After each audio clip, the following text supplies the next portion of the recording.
Earlier this week, we invited one of the members of the Presidential Youth Personnel Reserve to our studio. Darhan Murzabayev, as he told us, dreamt of being a public servant from the early childhood. Now, serving as the head of Innovations Development Department at Ministry of Digital Development of Kazakhstan, his dream finally came true. We asked Darhan Murzabayev what is his vision of the digitalization of the public sector of Kazakhstan. All the details in the interview. Let's watch it now.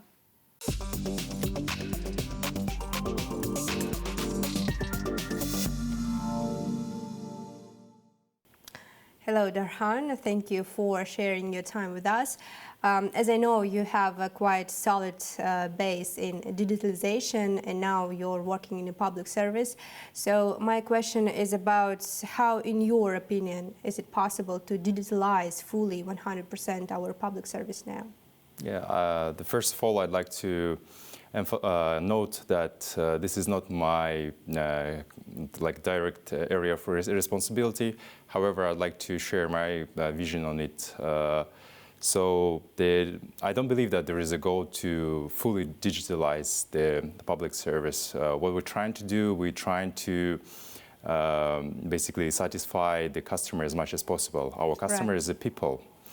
And how we usually do it, we usually build the customer journey map.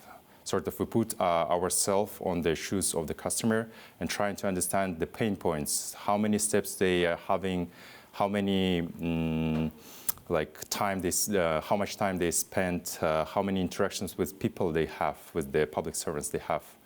And we're trying to reduce this time. We're trying to minimize the number of interactions, and that's how it works. And we're trying to optimize these business processes that people are going through.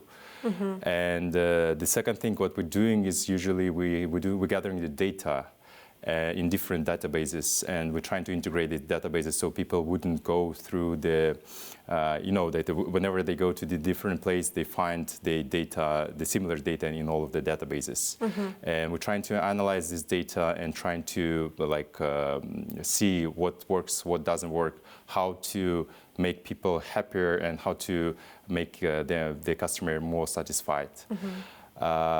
If we're talking about the AI, what I would like to say is the first thing is that what we're doing now, our ministry is one of the leading in the digitalization of the public service. And what we're trying to do now is to make proactive services for the people.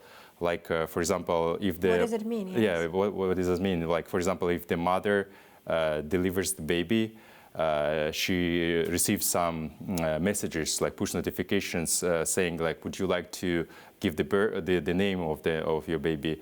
Would you like to get some documents? Like, make it easier. You don't need to be worried about like that. You need to make this documents in the 3 days or something like that. You're getting this notifications, you're getting this message, and you go through your phone and get all the documents like inside. In 10 minutes, In right? 10 minutes, yeah, something like that. So this is how it works, and this is like why we right now can sell and buy the car in 5 minutes, because we go through the process. We're trying to understand what is the people's pain points, and we're trying to minimize them.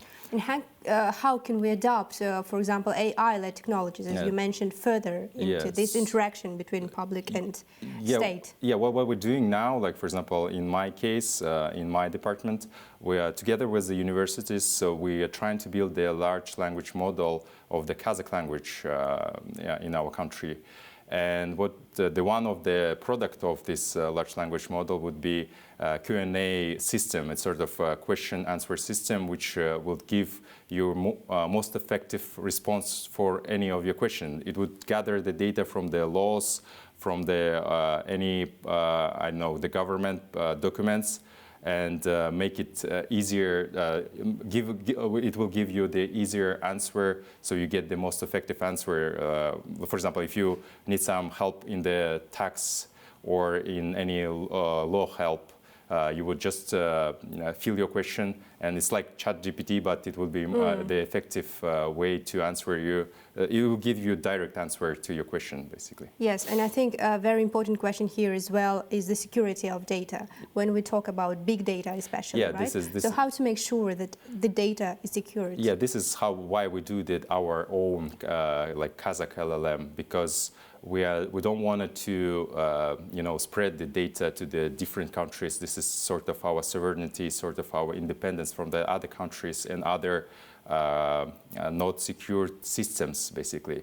So the data, the servers, the data would be served in our servers, which would be located in Kazakhstan, and under all of the laws and under all the protections. Yes, it will be protected under the law of Kazakhstan, for right? In your speech at the forum, at the recent forum of the Presidential Youth Personnel Reserve here in Astana, we have the video fragment of your performance in front of the president and your peers. You mentioned the financing in the sphere of digitalization. So what is important in your view about the financing system of the digitalization? Yes, here we go. We have the fragments of your performance here. And what should be changed and updated in that regard? Yeah, I was talking about some of our initiatives. Basically, what we found out is the first thing is that the financing should be effective and transparent for the innovations, basically. And how we achieve the efficiency of the financing, like according to the best practices, international best practices, you need to spend the money for the 3 to 7 different directions within the economy. What we do now in Kazakhstan, we spread it to 96 directions. It sounds like too much. It's too much. It's too much, basically. That's why we couldn't get some effect, you see, and what we're trying to do now, we're trying to make some forecasting of what would work in Kazakhstan, what kind of competitive advantage we have, and what should we spend on, basically. And based on this, we're trying to propose that 50% of all money should be allocated to these priority directions, and 50% of other should spend to all other directions. Will it be effective? Yeah, it should be effective. And the second thing, we're trying to make all of this money spent to the innovations more transparent. How we do that? We are building this. We will actually build the system called like a single window for the national innovation system. Where what we're trying to do is we're trying to gather all of the financing, all of the innovation infrastructure and the technological tasks in one place. So we could basically analyze and see how we spend it, where spent, what works, what doesn't work, basically, and what should we work on. Yeah. By the way, have you received some kind of feedback from the president about your performance at that forum? Not yet directly about my proposals, but he mentioned in his speech about that I traveled, like in my 34 years. Exactly. I traveled in 34 countries, and he was saying that we will try to proceed with this practice and send more people to the different countries so they gather the experience and come back to Kazakhstan to work. That is, by the way, amazing, right? To travel 34 countries in your age. Thank you. So you became a member of Presidential Youth Personnel Reserve in 2021. So it's almost 3 years you've been a part of this community. So what kind of goals and plans you set for yourself now for the next, let's say, couple of years? Yeah, this is the first thing is I'd like to say that why I just joined to this the Presidential Personnel Youth Reserve. I had a dream when I was a kid, like to be the public servant, basically to make some impact, broader impact to my society.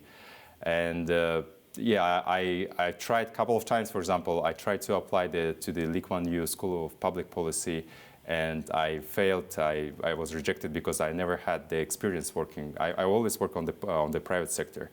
And now, like as a member of the reserve, I can go to to the sectors where I do have experience, and to the sectors where I do have my education. And what I'm trying to do now, as President was saying, that I'm trying to show the result of my work. I'm trying to bring some impact of my work, basically. And the plan is to work on more on the long-term and short-term goals. Like, for example, we're trying to build some artificial, the law basis, the base for the developing the artificial intelligence in Kazakhstan. We're building LLM, like a large language model, as I said. Like, we're trying to develop and make the better conditions to develop the innovations. Personally, I'd like to put more attention to the human capital development, send some people to get the PhD, for example, abroad, and solve the tasks that the country needs. Right. And bring some people from the abroad to build some scientific communication, innovators communication here. Build some R&D centers, for example, with the leading tech companies. So that's what our current vision and what we're trying to do. Very ambitious plan. Will you apply, for example, for the Lee Kuan Yew school now? Maybe with all that experience maybe not the Lee Kuan Yew, but still, if I will feel that I am lacking some sort of knowledge and skills, yeah, I'd like to try to get some public policy education to fulfill this, basically, to fill these gaps for myself. Yeah. Thank you very much, and we wish you all the best in all of your endeavors. Thank you very much for your time. Yeah.